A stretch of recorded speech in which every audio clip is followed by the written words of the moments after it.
All right, guys, there's competition in the air tonight, so I'm gonna need you guys more than ever. You ready? Hoping to bring my house down, 2 friends, Chef Alex Guarnaschelli and Jet Tila. Oh, no. Not tonight, buddy. We thought you were gonna get off easy. What are you doing here? We got a little surprise for Mr. Bobby Flay. You taking over the show? So here's the deal. You win so often that for an entire month, your closest friends, some of the greatest chefs in America, but the people that know you best, we're all gonna get involved, jump in, and take you down ourselves. So welcome to your own personal hell. A whole month of my friends taking over, I'm in for it. So you have something else to do? No, I mean, dude, I'm working like 17 jobs, but when they told me that I could come here and torture you, I ran to the studio. All right, you ready? Let's go. The last time this competitor kicked your butt with a killer lobster Newburg, please welcome fellow Iron Chef and your dear friend, Alex Guarnaschelli.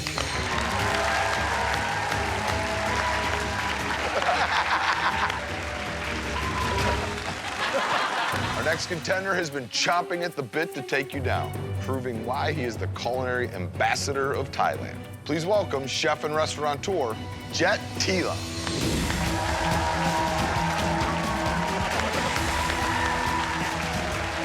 Right. I love First things first, you must go through each other. I'm gonna give you guys a single ingredient, and you'll have 20 minutes to make it the star of your dish. I'm not skimping on you guys tonight. What is this? King crab legs, baby. It's a great ingredient, man. The problem is there's too many ways to go in my head right now. Alex? it. You know, my other dream job is to work on a crab boat. All right, guys, 20 minutes on the clock. Don't forget, it's all about the king crab. All right, Alex and Jet, let's go. Let's bring it home. The thing I like about king crab, it tastes like the ocean. It's sweet. The texture is spectacular. I'm making Cantonese king crab 2 ways. I stir fry it with spinach, and I'm going to steam it and put a supreme soy sauce on top. First thing I grab is kombu, a type of sea kelp. Get it steaming. It really gives a boost of savoriness into the already delicious crab. I'm gonna make king crab with a crab sauce with trout roe and a little bit of green apple. I break the crab up, add some shrimp stock, cook it down, and add butter. So that's gonna be my sauce. So what are you doing with this crab? Do a little bit of sauteed spinach with crab sauce, and then I add Fresno chilies, so you just get enough heat with each bite. I have a crab and spinach layer on the bottom, crab on top of that with ginger and scallions. I take my special soy, I top it with tobiko. I put the roasted hen of the wood mushrooms on the bottom of the dish, put the tomatoes around the edges, dice some green apple, top with a piece of the crab, and I just pour that sauce all over the crab. 7, 6, 5, 4, 3, 2, 1. Bobby, Alex, Jet, and I are teaming up to take you down. I know either of these chefs could do it, but it's all gonna come down to who took the crab and made it the star of their dish. Chef Jet, tell me about your dish. I made king crab 2 ways. Garlic stir fry with spinach, and then steamed in kombu and tobiko. Really great flavors, a little bit of salty, a little acidity, kind of makes that crab come to life a little bit. If I had any critiques, I would say I would have liked the Fresnos a little bit thinner. Overall, though, spectacular dish. Thank you. Chef Alex, tell me about your dish. I made crab with crab sauce and trout roe. So I made a little broth with a lot of butter, with some dill, tarragon, lemon. The stock has tremendous flavor. The tomatoes and the apple and the roe gave it nice texture. I would have liked maybe just a touch more acidity.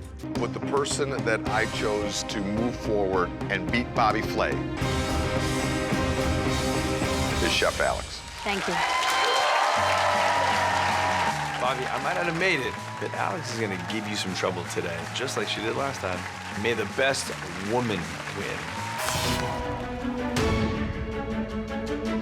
Alex, congratulations. Thank you. So, what are we cooking? Come on, AG, drop the hammer on me. Bobby, my signature dish is sole almondine. Oh, yeah! Classique. Another old school dish. Yeah, I like to go back to the well. All right, I'm ready for it. So, Bobby, obviously, we have you cornered tonight. So it's only fair that Michael and I do not pick the winner of this next round. We're gonna bring in 3 experts for a blind taste test. You'll each have 45 minutes, and that time starts now.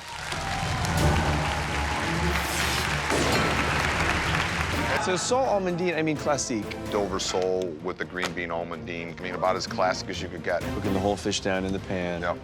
Almonds. The butter's usually browned a little bit, so you get that great nuttiness in there.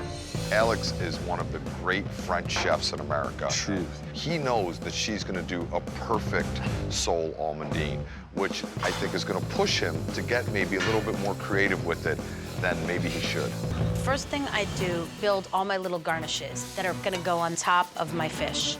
I simmer mustard seeds in a little red wine vinegar in a little acidity. Next, I butter toast sesame seeds and I pan fry some sliced almonds.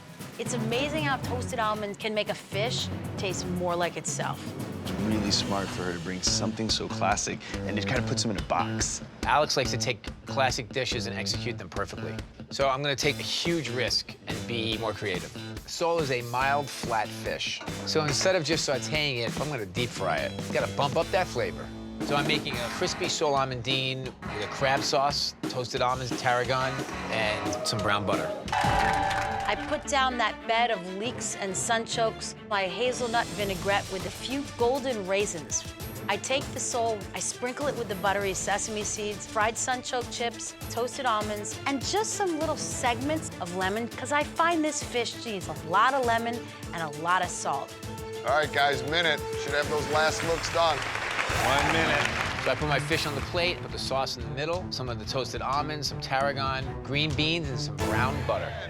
9, 8, 7, 6, 5, 4, 3, 2, 1. This is definitely not a textbook sole almondine. Well, I already lost to Alex once, so I really hope this gamble pays off. I think Bobby's dish is so much more creative than mine. I think that I went a little too classic with this, and I'm kind of having second thoughts about it. Bobby, Alex, we'd like to introduce you to your judges. First up, New York City restaurateur and owner of Ed's Lobster Bar, Ed McFarland. The chef owner of Pig and Cow, Leah Cohen.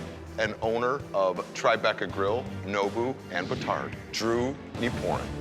Judges, today's challenge was sole almondine. Please start with the plate in front of you.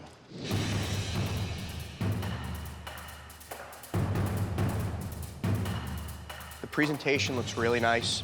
The sauce has really great flavor, the butter, the crab meat in there. I think, though, there's not enough sauce on top to coat the fish fully. I really like crispy fried fish. I do wish there were some more almonds because it is an almondine. I really like the texture that the almond gives, and I just wish that there was more of it. Well, I think the dish is very creative, like the butterfly effect. The crab meat was an added bonus. I think it does need a counterpoint of something a little acidy, like lemon or vinegar. But overall, I enjoyed this quite a bit. Thank you very much, judges. Please switch your plates now.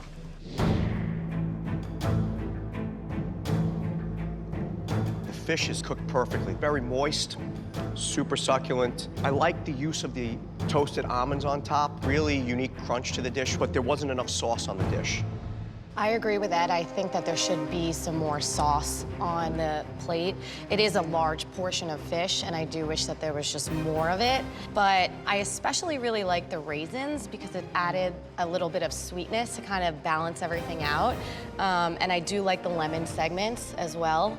It's a perfectly cooked piece of fish. There's a lot of buried treasure here. If you actually look under the fish, there's a whole bed of sweated leeks, raisins, and sunchokes. That's a nice added touch. All right, judges, I'm gonna ask you to cast your vote now. I think I pulled off a pretty good fried fish dish, but I'm not sure I pulled off the almondine part, so I'm hoping the judges are open to interpretation. I'm definitely feeling nervous. You can do this a million times. You just never know what the judges are gonna think. Chefs, we have a winner. And the winner is Chef Alex. Wow!